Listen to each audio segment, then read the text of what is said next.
एक बार नैमिषारण्य के निवासी ऋषियों के संसार के कल्याण सूत जी से पूछा, हे सूत, करयाल कालिकाल में लोगों के बालक किस तरह दीर्घायु होंगे? सो कहे। सूत जी बोले, जब द्वापर का अंत और कलयुग का आरंभ था, उसी समय बहुत सी शोकाकुल स्त्रियों ने आपस में सलाह की कि क्या इस कली के माता के जीवित रहते पुत्र मर जाएंगे। जब वे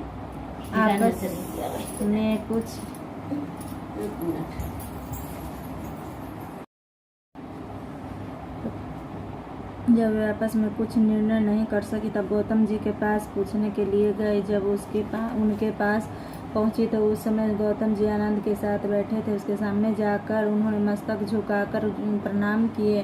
तदंतर स्त्रियों ने पूछा, हे प्रभु, इस कलयुग में लोगों के पुत्र किस तरह जीवित रहेंगे? इसके लिए कोई व्रत या तप हो तो कृपा करके बताइए।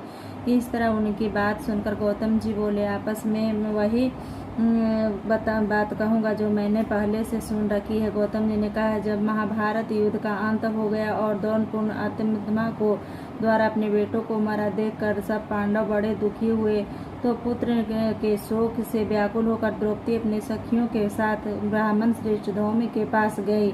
और धौम्य ने कहा कि हे विपेंद्र, कौन सा उपाय करने से बच्चे दीर्घायु हो सकते हैं? कृपा करके ठीक ठीक कहिए।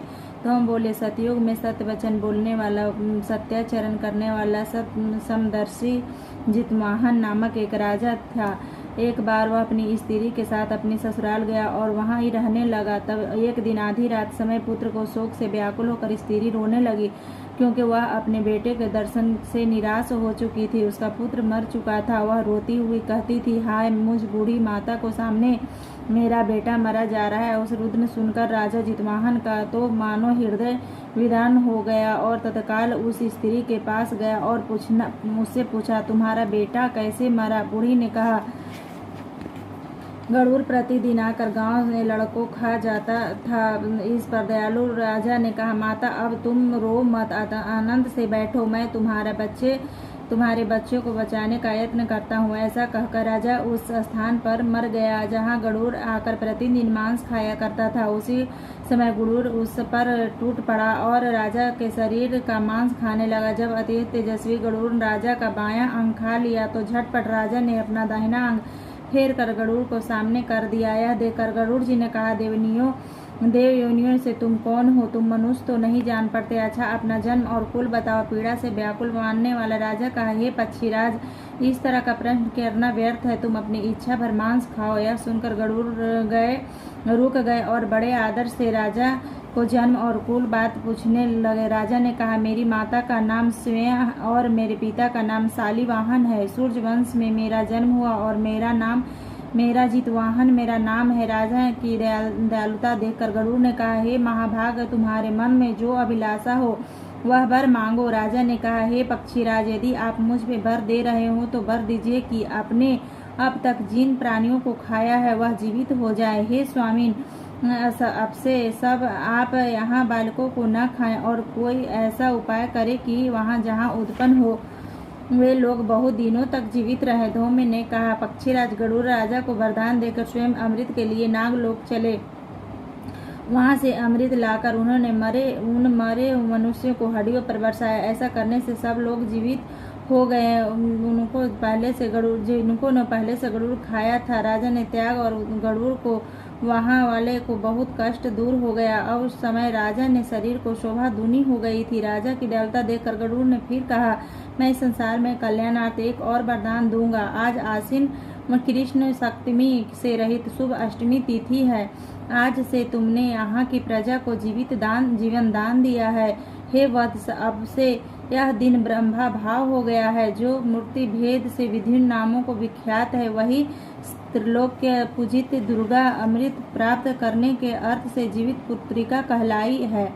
सो इस तिथि को जो स्त्रियां उस जीवित पुत्रिका की उसकी आकृति बनाकर तुम्हारी पूजा करेंगे तो दिनों दिन उसका सौभाग्य बढ़ेगा, वंश की भी बढ़ोतरी होगी। और हे महाभाग, इस विषय में विचार करने की आवश्यकता नहीं है। हे राजन, सप्तमी से रहित और उद्या तिथि अष्टमी को व्रत करे, यानी असप्तमी विद अष्टमी जिस दिन हो उस दिन व्रत ना करे, शुद्ध अष्टमी को व्रत करे और नवमी में पारण करे। यदि इस पर ध्यान रखा गया तो फल नष्ट हो जाएगा और सौभाग्य तो अवश्य नष्ट हो जाएगा। जीवित वाहन को इस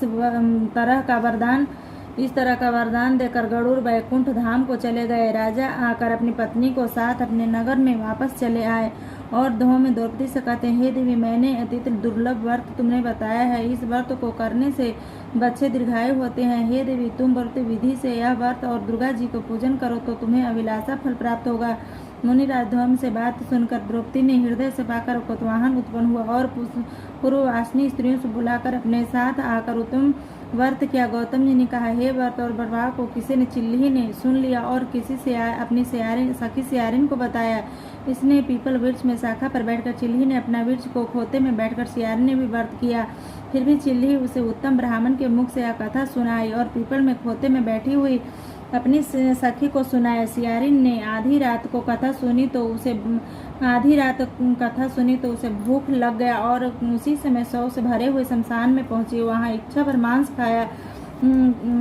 मांस का भोजन किया और चिल्ली बिना खाए पिए रह गई और सवेरा हो गया। सवेरे वह गौशाले में गई और गौ का दूध पिया। इसी तरह नवमी में उसने पारण किया। कुछ दिन बाद वे दोनों मर गए। अयोध्या में किसी धनी व्यापारी के घर जन्मी। जो संयोग बस उन दोनों का जन्म एक ही घर में हुआ, जिसे सियारिन ज्येष्ठ हुई और चिल्ली छोटी। वह दोनों शुभ लक्षणों से युक्त थी, इसलिए बड़ी लड़की काशीराज में छोटी उस मंत्री के साथ गृहवान अग्नि के साथ विधि पूर्वक ब्याही गई। पूर्व जन्म में कर्म फल से वह मृगनयनी रानी हुई, जिसे किसी संतान को उत्पन्न करती वह मर जाती और पूर्व जन्म के बातों से स्मरण करने वाले मंत्री की पत्नी ने 8 वसुओं को दृष्ट तेजस्वी 8 बेटे उत्पन्न किए, उसे जीवित रह गए। अपनी बहन को पुत्रों को जीवित देखकर ईर्ष्यावश राजपत्नी ने अपने स्वामी से कहा कि यदि तुम अपने मुझे जीवित रखना चाहते हो तो इस मंत्री के पुत्रों को उसी जगह भेज दो जहां मेरे बेटे गए थे, अर्थात इसे मार डालो। यह सुनकर राजा उस मंत्री को पुत्रों को मारने के लिए कोई प्रयोग किया। उस मंत्री पत्नी ने जीवित पुत्रिका को पूर्ण बल से बचा लिया। इस व्रत ने आदमनियों को पुत्र सिर कटवाकर पिटारी में रखवाया और उसे पिटारी में माता के पास भेज दिया। और कि तो 8 वैसे कीमती जेवाहर हो गए और भले चंगे 8 लड़के अपने माता के पास वापस आए। उसने जीवित देखकर राजपत्नी ने अपेक्षित पूछा। अंत में वह मंत्री की पत्नी अपने पास आई और पूछा, बहन, तुम कौन सा ऐसा पुण्य किया है जिससे बार बार मारे जाने पर तुम्हारे बेटे नहीं मरते? इस पर मंत्री की पत्नी ने कहा, पूर्व जन्म में मैंने चिल्ली थी और तुम सियारिन, दोनों ने व्रत किया था। तुमने व्रत नियमों भली भांति पालन नहीं किया था, मैंने किया था। इसी दोष से हे बहन, तुम्हारे बेटे नहीं जीते। और आज रानी, अभी तुम जीवित पुत्र का व्रत करो तो तुम्हारे बेटे दीर्घायु होंगे। मैंने तो सच कर रही हूँ। उसे कथा अनुसार रानी ने व्रत किया, तभी से उन्हें बेटे सुंदर और दीर्घायु होकर बड़े बड़े राजा हुए। सुत जी कहते हैं, इस प्रकार का आनंद देने वाले मैंने यह दिव्य व्रत बतलाया।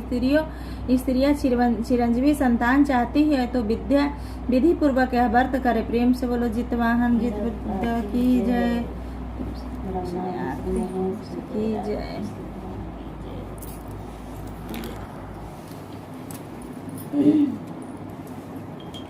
ओम जय जगदीश हरे स्वामी, जय जगदीश हरे।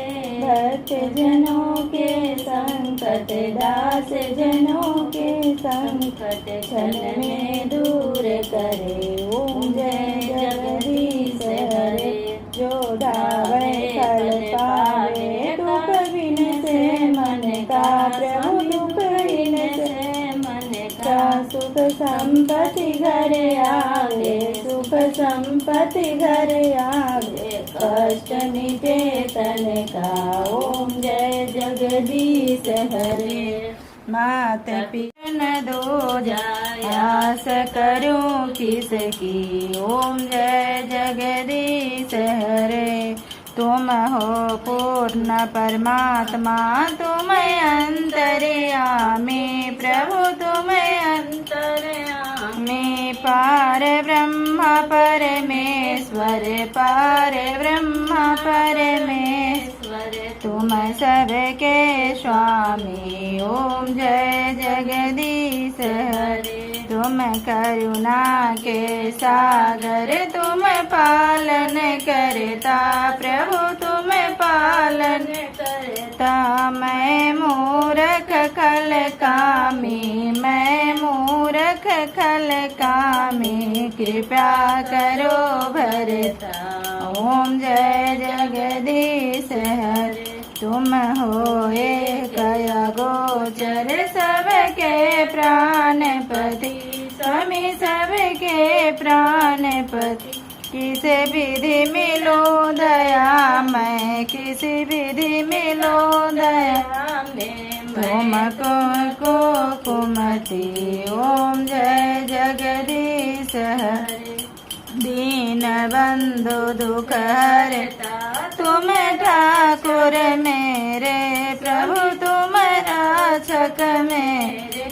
अपने हाथ उठाओ, अपने हाथ उठाओ, द्वार पड़ा तेरे। ओम जय जगदीश हरे, विषय विकार मिटाओ, पाप हरो देवा प्रभु, पाप हरो देवा।